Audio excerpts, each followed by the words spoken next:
അപ്പൊ നമുക്ക് ആവശ്യത്തിന് തേങ്ങ ചേരുകയാണ്. തേങ്ങ നിന്നിട്ടും ചേരുന്ന സംവിധാനം ഉണ്ട്. ഞാൻ പക്ഷെ ഇരുന്നിട്ട് ഇപ്പൊ എല്ലാം മടി കൂടുതലാണ് ഇരുന്നിട്ട് ചേരുന്നതിന്.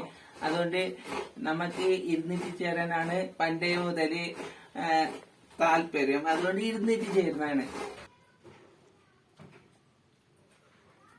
അപ്പൊ നമ്മ ആവശ്യത്തിന് ഉപ്പ് എടുത്തിട്ടുണ്ട്. അപ്പൊ ഉപ്പ് ഇടുകയാണ്. ഇനി ബാക്കി നോക്കിട്ട് ഇടുകയാണ്. അപ്പൊ കുറച്ച് മഞ്ഞപ്പൊടിയും ഉപ്പ് ഇട്ടിട്ടുണ്ട് ആവശ്യത്തിന്. ഇപ്പൊ വേഗം വെച്ചിട്ടുണ്ട്. അപ്പൊ വേഗം വെച്ച ശേഷം ശേഷം ഇനി പറയുന്നതായിരിക്കും. അപ്പൊ ഏകദേശം വെന്ത് കഴിഞ്ഞു. അപ്പൊ നമുക്ക് തേങ്ങ ഇടുകയാണ്. തേങ്ങ ഇടുന്നത്.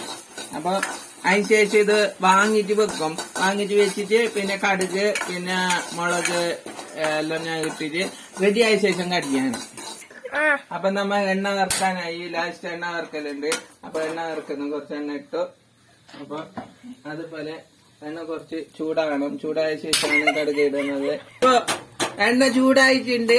അപ്പൊ ഞങ്ങൾ ഇതിന് കടുക് ഇടുന്ന ആവശ്യത്തിന്. അതുപോലെ തന്നെ നമ്മള് മുളക് കുറച്ച് മുളക് പൊടി മുളകൊന്നും ഇട്ടിട്ടില്ല. അപ്പൊ ഈ മുളക് ഞങ്ങൾ വറുക്കാൻ വേണ്ടിയിട്ട് മുളക് ഇടുന്നുണ്ട്. മുളക് കുറച്ച് ചൂട് ജാസ്തി ആയിട്ടുണ്ട്. അതുപോലെ തന്നെ കറിവേപ്പില ആദ്യം തന്നെ കുറച്ച് ലാസ്റ്റ് വറുക്കുന്ന ഞങ്ങൾ ലാസ്റ്റ് ഇട്ടിട്ട് സാമ്പിള് കറിവേപ്പില ഇട്ട് നോക്കാണ്. അതുപോലെ തന്നെ ഞങ്ങൾ ഇതിനെ മാറ്റി വെക്കുകയാണ്. അപ്പൊ ഞങ്ങൾ ഈ ചട്ടി അപ്പൊ കറി ഏകദേശം റെഡി ആയിട്ടുണ്ട്. ടേസ്റ്റ് നോക്കിയത് ഞാൻ പിന്നെ കാണിക്കുന്നതായിരിക്കും. ഓക്കെ.